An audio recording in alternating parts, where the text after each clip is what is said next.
pimpinan, lagi-lagi beta selalu keras soal fungsi pengawasan di tiap desa. Selama kita di Buru Selatan, baik itu dari periode kemarin kita di Komisi B, kita selalu bilang bahwa hati-hati pemerintah daerah Kabupaten Buru Selatan, khususnya BPMD, Kabag Pemerintahan dan Camat. Kenapa? Karena kepala desa ini yang paling takut di dunia ini bukan bupati, bukan wakil, yang paling takut itu rekomendasi pencairan DD dan ADD, dan itu di BPMD. Artinya bahwa kalau hanya sekedar laporan pertanggungjawaban itu bermasalah atau tidak, lalu selama ini kan soal administrasi yang diotak-atik di Buru Selatan ini, di negeri Sampagal ini, bahwa Serola atau semua jago kalau laporan pertanggungjawaban itu tidak bermasalah. Padahal sebenarnya banyak trik, banyak cara. Jika BPMD ini serius dalam rangka untuk melakukan pengawasan, pembinaan terhadap ataupun kepala-kepala desa.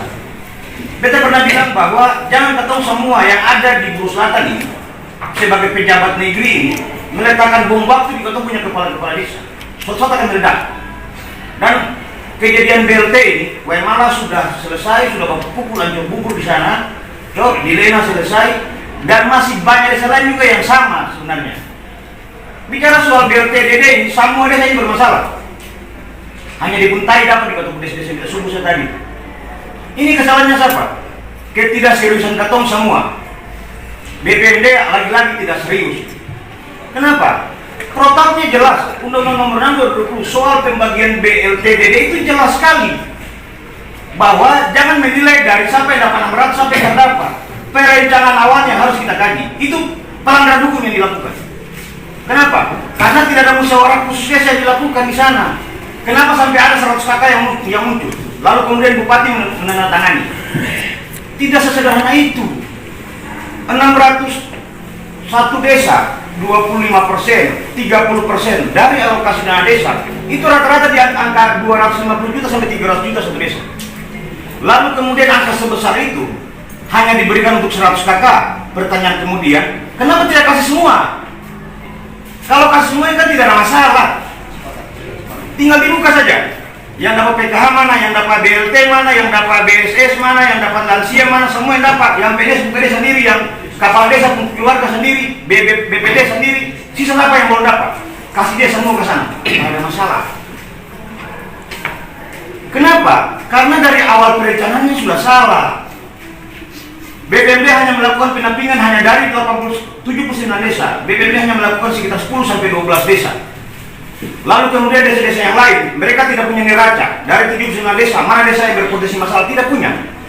Akhirnya suka atau suka saja, mereka bukan desa mana kita pergi melakukan pengawasan terhadap musyawarah desa. Suka-suka mereka. Mereka posting di Facebook, kita catat. Oh, desa ini yang mereka pergi, desa ini mereka pergi. Kenapa? Karena BPD orang Biloro, orang WKK yang lupian desa. Bahwa di Kepala Madang 16 desa itu seolah-olah yang menjadi kecamatan Kepala Madang itu hanya Biloro, WKK, Balpek, Wahotong. Pasir Putih, Sekat, Mandali, Walbero, Walpani itu bukan desa Kepala Madang. Ini pimpinan yang terjadi saat ini.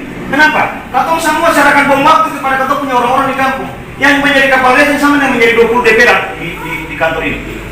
Dong bukan orang dari luar kampung, bukan. Semua dong itu orang kampung. Lalu sekarang cukup kayak begini. Katong suka kumpulin. Katong suka taruh bom waktu per dong lai. Katong taruh bina dong lai. Taruh dampingi dong lai. Pegawai yang dari kementerian sudah digaji tiap tahun untuk melakukan pendampingan, melakukan musyawarah desa, mengkaji, meneliti data. Buru Selatan ini sudah 10 tahun pimpinan, sudah 12 tahun. Masa kita masih bermasalah soal data? Data apa yang tidak ada di Buru Selatan ini? Semua sudah ada lengkap.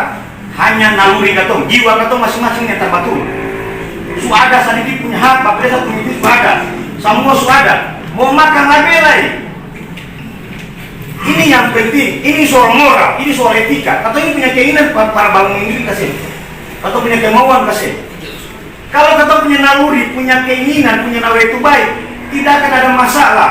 Kenapa? Dari proses perencanaan awal harus diletakkan benar sesuai dengan aturan. Supaya efeknya, jangan antara masyarakat dan masyarakat yang dipukul. Kapal saya malah itu lubang badal. Masyarakat yang dipukul juga itu pingsan. Artinya bahwa, kalau kita mau jujur, semua desa ini bermasalah. Cepat harus dikembalikan ini. Sebelum proses tahap kedua, tahap ketiga, harus menganggap bahwa ini masalah luar biasa yang ketong hadapi. Mari kita cari jalan keluar. Kira-kira seperti apa? Labaran 100 kakak itu Al-Quran, itu Alkitab.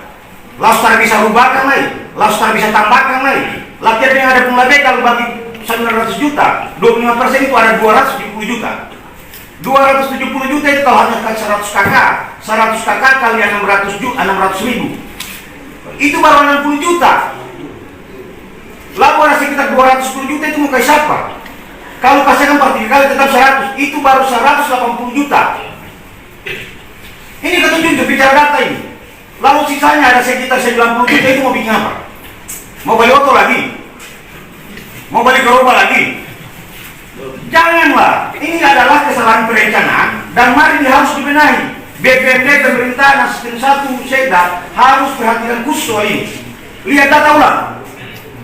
Kalau jumlah DPT, kita kasih contoh di Wepandang. Wepandang itu hampir sama dengan Lena, yang dapat bantuan itu 230 kakak. Hampir sama jumlah DPT-nya, hampir sama jumlah kakaknya, 300 lebih kakaknya di Wepandang. Mereka itu 232 yang dapat bantuan. Tidak ada masalah. Masalah bagaimana? Yang PNS harus pisau tanpa, yang BRT harus pisau tanpa, yang bantuan-bantuan yang lain harus pisau tanpa. Saya mau dapat rumah punya THL, kasih rumah mau kalau mau 600 dusun karena saya dapat. Yang di luar yang negara larat kasih dia semua. Tidak ada masalah. Uang adalah nilai. Ini kita harus pikirkan supaya besok kita hadapi dengan Bapak Presiden masyarakat lagi. Hanya karena orang mengangkat ini. Pimpinan terakhir, mari kita pikirkan bersama. Ini bukan masalah Lena saja. Ini masalah ketemu di Bulu Selatan. Rubah data itu, rubah data dari awal, dari mulai proses musyawarah khusus yang harus dilakukan oleh tiap desa. Rubah data dari itu, masukkan tambah lagi, sehingga 270 juta kalau anggaran desa itu 900 juta, itu mampu terbayarkan di tahap kedua dan tahap ketiga.